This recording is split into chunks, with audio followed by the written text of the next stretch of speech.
بسم اللہ الرحمن الرحیم۔ السلام علیکم، میں ہوں احسن عباس اور آپ دیکھ رہے ہیں میرا یوٹیوب چینل انالیسس پوائنٹ۔ ناظرین، کیا آپ جانتے ہیں کہ پاکستان کی قومی فضائی company Pakistan international air lines PIA طویل نشیب و فراز دیکھنے کے بعد آج قومی سے نجی ادارے میں تبدیل ہو چکی ہے۔ آج کی ویڈیو میں ہم PIA کی تاریخ، عروج اور زوال اور اب نئے مالک کے بارے میں آپ کو تفصیل سے بتائیں گے۔ اگر آپ نے اب تک ہمارا یہ یوٹیوب چینل سبسکرائب نہیں کیا تو فوراً کر لیں، بیل آئیکن کو لازمی دبائیں تاکہ ہماری آنے والی ہر نئی ویڈیو کا نوٹیفیکیشن آپ کو بر وقت مل سکے۔ تو آئیے چلتے ہیں اپنے موضوع کی جانب۔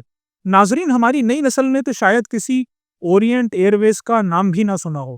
1946 میں قائم ہونے والی یہ اورینٹ ایئر ویز ہی متحدہ ہندوستان کی وہ واحد بین الاقوامی فضائی کمپنی تھی جس نے سن 1947 میں قیام پاکستان کے فوراً بعد اس نوزائیدہ ریاست میں اندرون اور بیرون ملک فضائی رابطوں کی اشد ضرورت، بالخصوص مشرقی پاکستان یعنی ڈھاکہ اور مغربی پاکستان کے درمیان آمد و رفت کو آسان بنانے کے لیے اپنے آپریشن کا آغاز کیا، اور یہی ادارہ بعد میں پاکستان کی قومی ایئر لائن کے قیام کی بنیاد بنا۔ اس ایئر لائن کے مین شیئر ہولڈر تحریک پاکستان کے معروف مسلم لیگی رہنما ابوالحسن اصفہانی تھے۔ جی ہاں، 1955 میں حکومت پاکستان نے اورینٹ ایئر ویز کو قومی تحویل میں لے کر پاکستان انٹرنیشنل ایئر لائن یعنی PIA کے نام سے ایک سرکاری ادارہ قائم کیا۔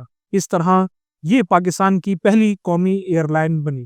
PIA کو کبھی ایشیا کی بہترین ایئر لائنز میں شمار کیا جاتا تھا۔ اس خطے سے لندن کے لیے پہلی بین الاقوامی پرواز کا 1960 میں باقاعدہ آغاز ہوا۔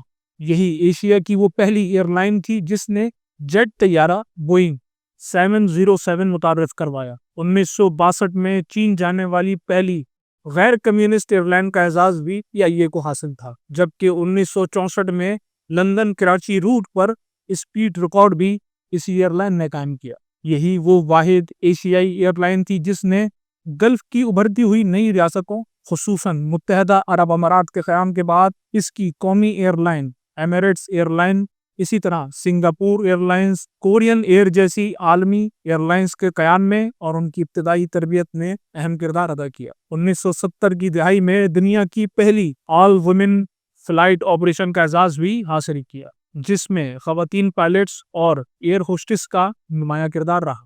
قومی تشخص کا یہ عالم تھا کہ PIA کو great people to fly with کے نعرے کے تحت پاکستان کی نرم قوت یعنی سافٹ پاور سمجھا جاتا تھا۔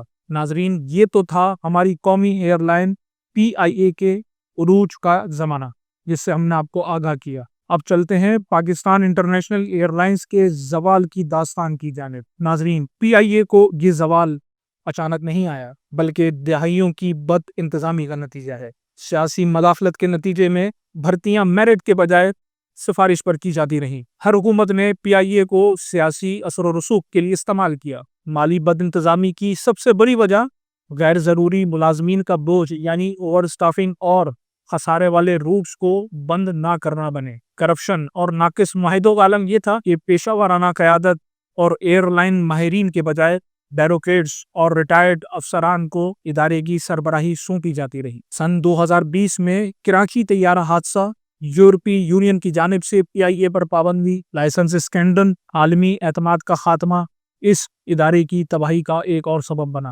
جبکہ مقابلے کی فضا میں ناکامی نجی اور خلیجی ایئر لائنز یعنی اتحاد، قطر، ایمریٹ سے PIA مقابلہ نہ کر سکی، جس کا سبب سروس وقت کی پابندی اور معیار میں شدید کمی قرار پائی۔ ناظرین، یہ تو تھی ہماری قومی ایئر لائن PIA کے زوال کی دکھ بھری داستان۔ اب آتے ہیں PIA کے عروج کے ہی زمانے میں واپس کراچی، جہاں 70 کی دہائی میں شہر کی تنگ گلیوں میں ایک لڑکا رہتا تھا۔ گھر میں آسائشیں کم تھیں مگر اس کے خواب آسمان سے بھی اونچے تھے۔ اس لڑکے کا نام تھا عارف حبیب۔ ہجرت کے بعد اس کے خاندان نے نئے سرے سے زندگی شروع کی۔ تعلیم میٹرک تک تھی مگر سیکھنے کا جنون کسی بڑی یونیورسٹی سے کم نہ تھا۔ 1970 میں اس نے کراچی اسٹاک ایکسچینج میں ایک چھوٹے بروکر کی حیثیت سے قدم رکھا۔ وہ روزانہ مارکیٹ کو دیکھتا، سمجھتا اور نوٹ کرتا۔ وقت گزرتا گیا، اس کی ایمانداری، محنت اور تیز نظر نے اسے بہت جلدی دوسروں سے بہت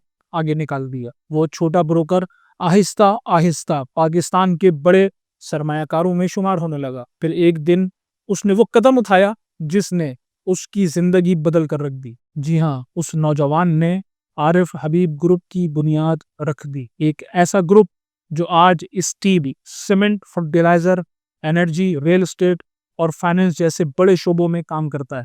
عارف حبیب صرف ایک بزنس مین نہیں، وہ پاکستان کی معیشت کو مضبوط کرنے والوں میں سے ایک ہے۔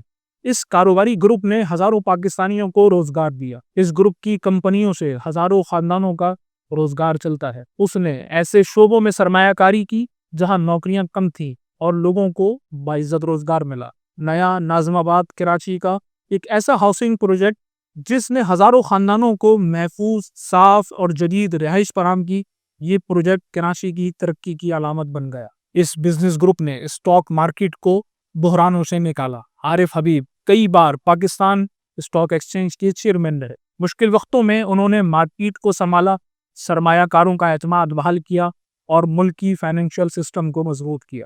عارف حبیب گروپ نے انرجی سیکٹر میں سرمایہ کاری کی۔ انہوں نے بجلی کے منصوبوں میں خطیر سرمایہ لگا کر ملک میں توانائی کی کمی کم کرنے میں کردار ادا کیا۔ عارف حبیب کی شخصیت کا ایک پہلو ایسا بھی ہے جو کم لوگ جانتے ہیں، وہ یہ کہ وہ دل سے انسانیت کی خدمت کرتے ہیں۔ انہوں نے عارف حبیب فاؤنڈیشن کی بنیاد رکھی۔ یہ فاؤنڈیشن تعلیم، صحت، کھیل اور سماجی بہبود کے منصوبوں پر کام کرتی ہے۔ غریب خاندانوں کی مدد، اسکولوں کی سپورٹ اور نوجوانوں کے لیے مواقع پیدا کرنا اس کے اہم مقاصد ہیں۔ وہ مختلف اسپتالوں، ٹرسٹ اور تعلیمی اداروں کو فنڈنگ دیتے ہیں تاکہ غریب مریضوں کا علاج ہو سکے اور بچوں کو تعلیم مل سکے۔ نیا ناظم آباد ہاؤسنگ پروجیکٹ میں اسٹیڈیم، گراؤنڈز اور کھیلوں کی سہولیات ان کی سوچ کی علامت ہیں کہ صحت مند نوجوان ہی مضبوط قوم بناتے ہیں۔ اور آج سب سے بڑا سنگ میل عبور کرتے ہوئے اس نے تباہی کے دہانے پر کھڑی ہمارا فخر پاکستان کی قومی ایئر لائن PIA کا 75% حصہ خرید لیا۔ 135 ارب روپے کی اس تاریخی ڈیل نے پورے ملک کو حیران کر دیا۔ یہ پاکستان کی تاریخ کی سب سے بڑی پرائیویٹائزیشن ہے اور انہوں نے کہا ہے کہ PIA میں کام کرنے والے ملازمین کو نہیں نکالا جائے گا بلکہ مزید 20 طیارے PIA میں لائے جائیں گے۔ ناظرین، ایک وقت تھا کہ جب یہی عارف حبیب اسٹاک مارکیٹ کے باہر کھڑے ہو کر سینئر بروکرز کو دیکھتا تھا۔ آج وہ ایک ایسی ایئر لائن کا مالک ہے جس کے جہاز دنیا بھر کے آسمانوں پر اڑتے ہیں۔ یہ کہانی صرف ایک شخص کی نہیں، یہ امید کی کہانی ہے۔ یہ کہانی بتاتی ہے کہ کامیابی ڈگریوں سے نہیں، حوصلوں سے ملتی ہے۔ اصل طاقت حالات میں نہیں، انسان کے اندر ہوتی ہے۔ اگر نیت صاف ہو اور محنت سچی تو ایک میٹرک پاس لڑکا بھی قومی ایئر لائن کا مالک بن سکتا ہے۔ امید ہے ہماری یہ ویڈیو آپ کو پسند آئی ہوگی اور آپ کی معلومات میں اضافے کا باعث بنی ہوگی۔ اس ویڈیو کو زیادہ سے زیادہ شیئر کریں، کمنٹ سیکشن میں اپنی رائے کا اظہار ضرور کریں۔ ملتے ہیں اگلی کسی ایسی ہی معلوماتی ویڈیو میں، تب تک کے لیے مجھے اجازت دیجیے۔ اللہ حافظ۔